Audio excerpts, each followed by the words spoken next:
Cartas de um Diabo a seu Aprendiz, de C.S. Lewis. Carta 18. Narração: Beth Gravina.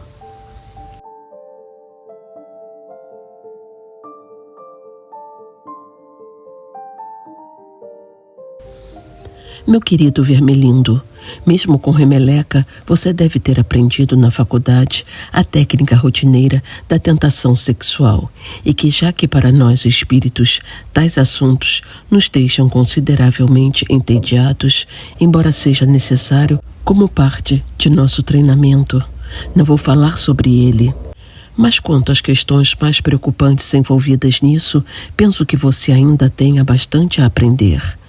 A exigência que o inimigo faz aos humanos assume a forma de um dilema, ou completa abstinência ou monogamia absoluta.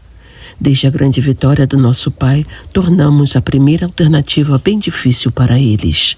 Já a última, nós a transformamos, nos últimos séculos, numa rota de escape. E o fizemos por meio dos poetas e romancistas, persuadindo os humanos de que uma experiência curiosa, normalmente de curta duração, que eles chamam de estar apaixonado, seja o único motivo respeitável para o casamento.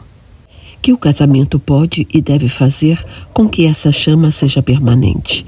E que, se um casamento não for capaz de realizar isso, ele não é mais obrigatório. Essa ideia é a nossa paródia da ideia original do inimigo. Toda a filosofia do inferno repousa sobre o reconhecimento do axioma de que uma coisa não seja outra e, especialmente, que um ser não seja outro ser. Meu bem é meu bem e seu bem é seu bem. O que um ganha, o outro perde. Mesmo um objeto inanimado é o que é ao excluir todos os outros objetos do espaço que ocupa. Se ele se expandir, o faz empurrando outros objetos de lado ou absorvendo-os. Um ser faz o mesmo. Com os animais, a absorção assume a forma de alimentação. Para nós, ela significa que a vontade e a liberdade de um ser mais fraco é sugada para fora por outro mais forte. Existir significa estar em competição. Agora, a filosofia do inimigo nada mais é do que uma tentativa continuada de escapar dessa óbvia verdade. Ele tem por objetivo uma contradição. As coisas devem ser muitas, ainda de alguma forma também devem ser uma só. O bem de um ser é ser o bem de outro. Ele chama essa impossibilidade de amor, e essa mesma panaceia monótona pode ser detectada em todas as coisas que ele faz e até em tudo que ele é, ou alega ser. Assim, ele não fica satisfeito, nem mesmo em si, em ser uma simples unidade aritmética, pois alega ser 3 e ao mesmo tempo 1, a fim de que essa bobagem sobre o amor possa apoiar-se na sua própria natureza. Do outro lado da balança, ele evidencia aquela invenção obscena do organismo em que as partes são pervertidas do seu destino natural, que é a competição, e são obrigadas a cooperar. Seu motivo verdadeiro para se fixar no sexo como método de reprodução entre seres humanos fica bastante evidente pelo uso que ele faz disso. O sexo poderia ter sido, do nosso ponto de vista, algo bem inocente. Ele poderia ter sido meramente mais um modo pelo qual um ser mais forte se aproveitasse de um ser mais fraco, como de fato se dá entre as aranhas, em que a fêmea conclui as suas núpcias comendo o macho. Mas no caso dos humanos, o inimigo, por sua graça, associou a afeição entre as partes com o desejo sexual. Ele também fez os filhos dependentes dos pais e deu aos pais um estímulo para cuidar deles, produzindo assim a família, que é como o organismo, só que pior, pois os membros são mais independentes, mas ainda assim estão unidos de uma forma mais consciente. A coisa toda, de fato, revela-se como sendo simplesmente mais um mecanismo para atraí-los para seu manancial de amor. Agora vem a grande piada. O inimigo descreveu um casal unido pelos laços do matrimônio como uma só carne. Ele não disse que se tratava de um casal feliz no casamento ou de um casal que contraiu núpcias por estar apaixonado. Mas você pode fazer os humanos ignorar esse fato. Você também pode fazê-los esquecer que o homem, que eles chamam de Paulo, não confinou isso a pares casados. A simples relação sexual para ele torna as pessoas uma só carne. Desse modo, você pode fazer os humanos aceitarem como elogios retóricos ao estar apaixonado, o que na verdade não passa de uma descrição simples do significado real da relação sexual. A verdade é que, sempre que um homem se deitar com uma mulher, ali, quer queiram, quer não, uma relação transcendental é estabelecida entre eles, que deverá ser eternamente apreciada ou aturada para sempre. A partir da afirmação inconteste de que essa relação transcendental foi criada para gerar e, se feita de forma obediente, frequentemente gerará a afeição e a família, os humanos podem ser levados a inferir a crença falsa de que a mistura de afeição, medo e desejo, que eles chamam de estar apaixonado, seja a única coisa que torne um casamento feliz ou sagrado. É bem fácil induzi-los a esse erro, porque o estar apaixonado muito frequentemente precede os casamentos que estão nos desígnios do inimigo na Europa Ocidental, ou seja, com a intenção da fidelidade, fertilidade e boa vontade, da mesma forma que a emoção religiosa muitas vezes, mas nem sempre, acompanha a conversão. Em outras palavras, os humanos devem ser encorajados a considerar que a base do casamento é uma versão altamente colorida e distorcida de algo que o inimigo promete, na verdade, como sendo seu resultado. Seguem-se daí duas vantagens. Em primeiro lugar, os humanos que não têm o dom da continência podem ser demovidos de buscar o casamento como solução pelo simples fato de não estarem apaixonados. E graças a isso, a ideia de casar por qualquer outro motivo lhes parecerá baixa e cínica. Sim, eles pensam assim mesmo. Consideram a intenção de lealdade a uma parceria de ajuda mútua para a preservação da castidade e para a transmissão de vida como algo mais desprezível do que um caldeirão de emoções. Não se esqueça de fazer o seu homem pensar que a cerimônia do casamento é algo muito chato. Em segundo lugar, qualquer fascínio sexual que seja, contanto que tenha a intenção de casar, será considerado amor e este será utilizado como desculpa para qualquer culpa e como proteção de todas as consequências de alguém ter se casado com uma pessoa pagã, tola ou libertina. Mas falaremos mais sobre isso na próxima carta. Com carinho, seu tio Maldanado. Carta 19. Meu querido Vermelindo, estive pensando profundamente sobre a pergunta que você me fez em sua última carta. Se, conforme eu claramente demonstrei, todos os seres estão em competição por sua própria natureza e, portanto, a ideia de amor do inimigo, de certo modo, é uma contradição, o que será da minha advertência reiterada de que ele realmente ama o verme humano e realmente deseja a liberdade e a existência eterna deles?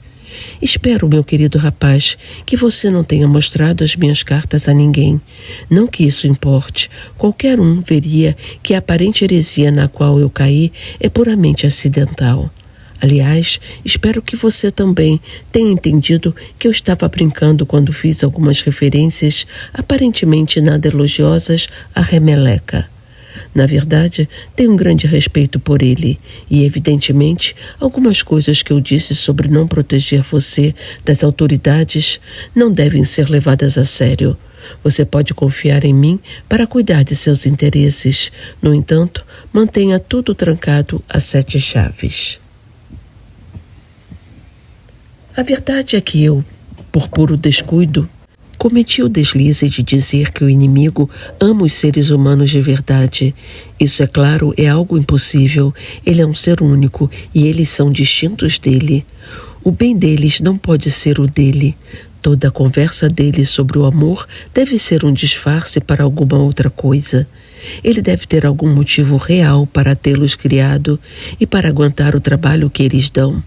O motivo pelo qual acabamos falando como se ele realmente tivesse esse amor impossível é nosso fracasso absoluto em descobrir o verdadeiro motivo. O que ele pretende fazer com eles? É uma questão insolúvel. Não vejo nenhum problema em lhe dizer que essa mesma questão foi a causa principal da briga do nosso pai com o inimigo. Quando a criação do homem foi colocada em debate pela primeira vez e quando mesmo naquele estágio precoce o inimigo confessou livremente que previa certo episódio sobre a cruz, nosso pai, muito naturalmente, solicitou uma audiência e pediu uma explicação. O inimigo não deu resposta, a não ser gerando uma lorota sobre o amor desinteressado que ele tem deixado circular desde então. Naturalmente, isso era inaceitável para o nosso pai. Ele implorou para o inimigo pôr logo as cartas na mesa e deu a ele essa oportunidade, apesar de admitir estar realmente ansioso para saber o segredo. O inimigo respondeu: "Ah, como eu gostaria que você soubesse." Foi, imagino eu, nesse ponto da conversa, que a indignação do nosso pai, por tamanha falta de confiança sem motivo, o fez afastar-se a uma distância infinita da presença, na forma tão súbita que deu origem àquela história ridícula contada pelo inimigo de que nosso pai foi expulso do céu. Desde então, começamos a perceber por que o opressor foi tão sigiloso. Seu trono depende desse segredo. Os membros da sua facção frequentemente admitem que, se viermos a entender o que ele quer dizer com amor, a guerra terminaria e nós teríamos de regressar ao céu.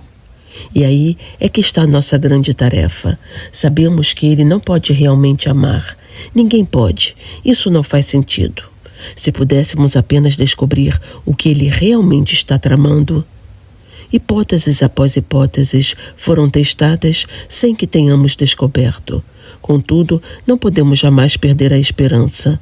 Mais e mais teorias refinadas, bancos cada vez mais abarrotados, recompensas mais ricas para pesquisadores que fazem progressos, mais e mais punições terríveis para aqueles que falham.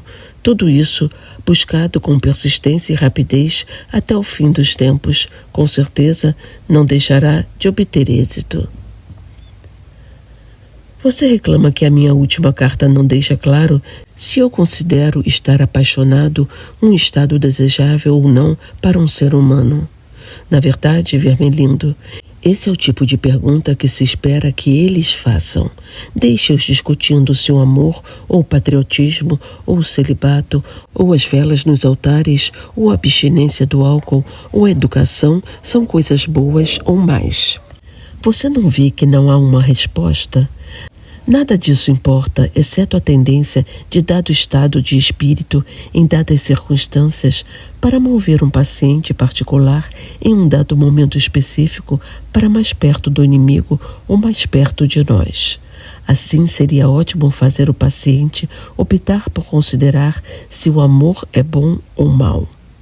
Se ele for um homem arrogante que despreza o corpo com base no apreço pelos pequenos prazeres, ainda que tomados equivocadamente por ele como algum tipo de pureza, e alguém que tem prazer em ridicularizar o que a maioria de seus companheiros aprecia, nesse caso, faça com que ele se decida absolutamente contra o amor. Inculque nele um ascetismo arrogante e depois, quando tiver separado a sexualidade dele de tudo que possa humanizá-lo, faça-a pesar sobre ele de uma forma ainda mais brutal e cínica.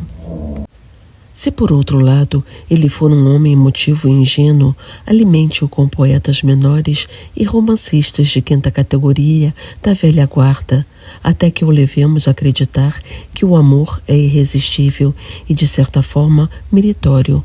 Essa crença não é de grande ajuda, eu lhe garanto, na produção da luxúria ocasional, mas é uma receita incomparável para adultérios prolongados, nobres, românticos e trágicos, que terminam, se tudo correr bem, em assassinatos e suicídios. Se isso falhar, ao menos poderá ser usada para direcionar seu paciente Há um casamento útil, porque o casamento, embora seja uma invenção do inimigo, tem a sua utilidade. Deve haver várias jovens na vizinhança que tornariam a vida cristã extremamente difícil para o seu paciente se você for capaz de persuadi-lo a se casar com uma delas. Faça o favor de me enviar um relatório sobre isso na próxima vez que for escrever. Nesse meio tempo, tenha em mente que esse estado de ficar apaixonado não é por si só necessariamente favorável a nós ou ao outro lado. Trata-se simplesmente de uma ocasião que nós e o inimigo tentamos explorar. Como a maioria das outras coisas sobre as quais os humanos ficam entusiasmados. Por exemplo, a saúde e a doença, a velhice e a juventude, ou a guerra e a paz.